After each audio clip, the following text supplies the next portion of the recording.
And I think we're live. I guess so. So, last stream I actually did was last Thursday.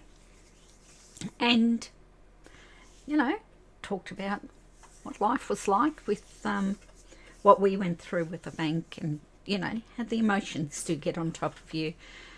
And, you know, that you do have to find a support group. And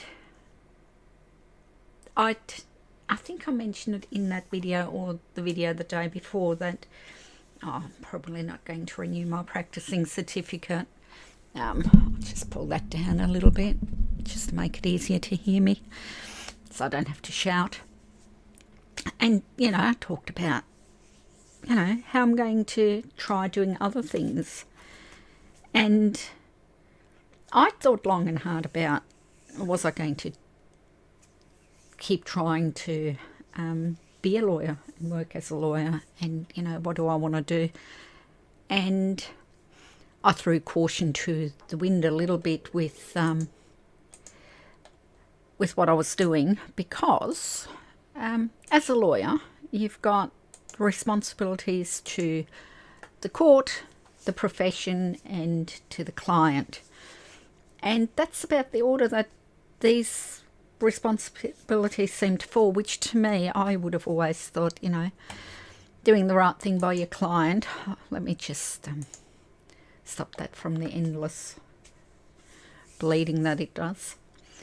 You know, I would have thought that the client would be top of the list, probably because I was a client, and I would have liked to have thought that my lawyer would have felt more obliged to look after me than, you know, a fellow lawyer or something. But it's a close call. It's not, you know, it's not that there's a huge difference between, you know, clients and the profession. And the court, obviously, you know, they're not allowed to, lawyers aren't allowed to lie to the court. You're not allowed to mislead the court. And, you know, as a client who was up against the bank, I can tell you that I thought that there's an awful lot of misleading of the court going on by the big blue chip firms that represent banks. And it's not so much that they outright lie, they just paint a picture that's a little bit different to what actually happened. If you've ever heard about the Westpac Lettuce, that was interesting. That's a law firm giving advice to their bank client, which was obviously Westpac, about, you know, yeah, you know, your subgroup that you had, they definitely did the dirty, they broke the law, you know, massive consequences, but this is what we're going to do about it. And part of that was we're going to take the customers to court. We're going to keep going and going and going, because you'll lose a lot of them, because they'll be intimidated. They'll just walk away because it's all too hard. You know, the fees are going to go up, the stress levels are going to, you know, and they're going to believe all the bullshit that we're going to tell them. And then you'll get a few, like a small number, that will make it all the way to court, and you settle with them on the court steps. That way there's no trial, but, you know, you only have to pay out the ones that really hang in there. And, you know, you would have thought that a letter like the Westpac Lettuce would have really opened up the government's eyes, and they would have said, oh, no, we won't let banks do that. And it's simply become a playbook. All the other banks took it on because, well, Westpac weren't hauled over the coals for it. There's a book by Senator Paul Mclean, who was sent the Westpac Lettuce, and he tried to put them into Hansard in the federal government, like in the Australian Parliament, Hansard, and they wouldn't let him do it. So he gave it to a friend of his who was in the South Australian Parliament. So the letters actually got listed on there, and so they are available for people to look at. And of course it's all that thick mumbo jumbo, all the legal gobbledygook. But it distills down to that, never admit fault, never give in, never surrender. We're going to keep barreling in there because, banks have got all the money, hold all the aces. Anyway, so I have been quite honest about what the law is, and that bit doesn't worry me. What I said about lawyers, the courts, and the fact that, there are dodgy people in every profession, so don't expect the legal profession to be something that's a lot more pristine. But the thing that I'm now worried about with this change that's come is that, perhaps my language wasn't quite professional. And the reason that's come up is because after my broadcast on Thursday, after I did the live stream, and I had until yesterday to pay my practicing certificate before it got really expensive. And on Thursday, I get a phone call from the lawyer I was going to go into business with, and she asked me if I wanted to work part-time with her. And I sort of said, well, I'm keen on working, but I've pretty much given up on it, and about to let the practicing certificate go. So I spoke to her again yesterday, and she said, oh look, even though she's only just started up her own practice, and it was me who pulled out of the deal earlier because something came up and I got really sick, and then I had my accident, and it just all got really messy, and I didn't want to hold her up.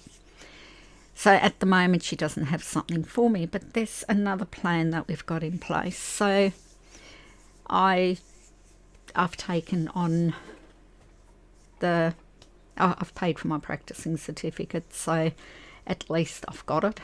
So, if things change in the next 6 months, I'll be back working. So I'll still post things here, but I'm doing the prep work again, so I won't be doing lives, but I will be doing videos for here, and I'll put Bank Slayer back to being everything about the banks, and I'll probably start a different blog that's a bit more broad for how to deal with lawyers, and how to instruct a lawyer, and how to save costs, and all of the really practical things that even lawyers say they wish that people knew this stuff, because once you're in a profession, in a job, whatever, you learn the ropes. Like, I keep talking to people at airports when we go through, and I haven't done a lot of travel. I've done a fair bit, but I wouldn't say a lot. And I love flying, but I hate airports. And airports have become these really regimented things, and everybody who's there thinks that everybody who's going through knows where everything is. And they say, well, follow the signs. And the signs aren't very good.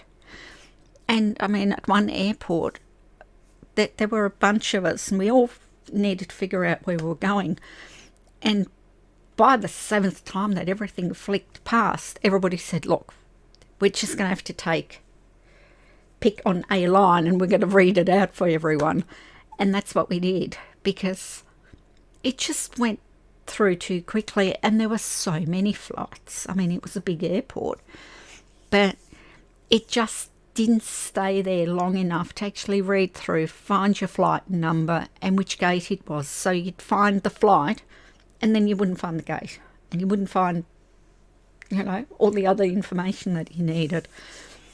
And we ended up working it out, but it was a group effort, a big group effort. So, once you're in a job, you sort of think, well, everybody knows that, this is just what we do. But because you're doing it every day, nothing's strange. You know that to get to gate 27B, you turn left, right, up, down, and you're there. Easy peasy. It's not that easy for people who don't do it every day. Even seasoned travellers still get caught out. And the law is so much more complicated. And there are things that befuddle lawyers who've been there more than 10 minutes because they think it is so logical. And it's not logical. I mean, you think it is, but not to someone who doesn't deal with that. So, you know. So that's what I want to do. And that's why I thought today, I mean, I'm about to have a webinar. I've got to attend a webinar. So, got to keep up the old study. So, I won't be here for the full hour today. But I did want to check in because I ended up missing Friday because the husband was home and he was working all day, every day. And he went out and to work in the yard, and our puppy's beside himself if the husband isn't in the house with him all the time. And of course we can't have the husband work outside with the puppy outside because, you know, puppy's not that good on his own yet. And when I say that, it's because we've got dogs that actually roam the streets and he was out the front, so it would not have been a good thing. Not a good dog owner, I reckon, in my humble opinion. I could be wrong, but I don't think you should let a puppy run outside with you if you're not really able to pay attention. And so the dog was barking the whole time, and then I got a phone call just before I was going to go live, and it all just fell apart at the last minute. So lots of things came up, and you know, I sort of thought, oh, you know, I'm half an hour late, but I can still make it. And then the dog just wouldn't cooperate. Not for love nor money. I couldn't even bribe him with treats. That's a bit rough. So anyway, that's what happened. So right now I'm waiting for a phone call. The young bloke who's staying with us at the moment, we had to take him off into the emergency room this morning. So he's being seen to now, but geez, it was sitting there for quite a while. So I'll probably get a phone call to come pick him up or take him things if they've admitted him. So it's all a lot going on, and there's not really much that I can add. What I am going to do here is I am going to do the blogs, and I'll do the recordings and put them up, and you know, make sure that I've got all the links and everything before they go live. So you know, it will still all come together. Some of it will be repeated on the other blog and the other YouTube channel, only because, you know, if you find one, you might not find the other. So, you know, spread out the love, I think. Anything else I need to cover? Other than the fact that I'm really cold and I probably need to put on a jumper because it's getting that time of year again. But that's got nothing to do with the law, unless we're going to say there should be a law against it, which of course we can't. Still want to, but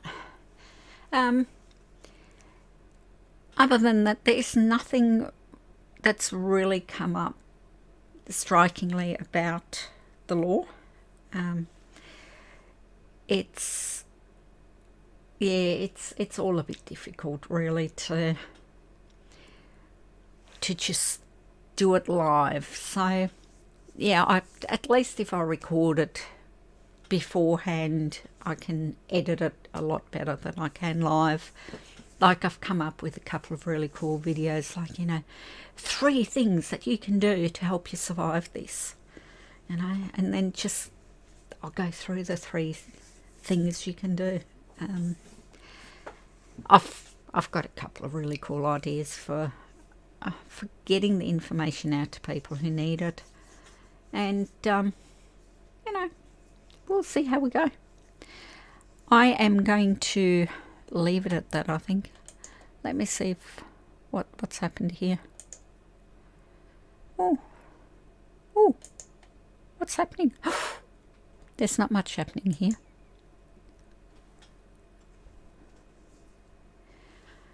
Oh look, it's June already. Good times. So it's the first day of winter. Well, we say it's the first day of winter. We know it's not really the first day of winter, but you know, what the hey. It's June. I can't believe we're already in June. If I'd stayed on top of things, I'd be at my goals now.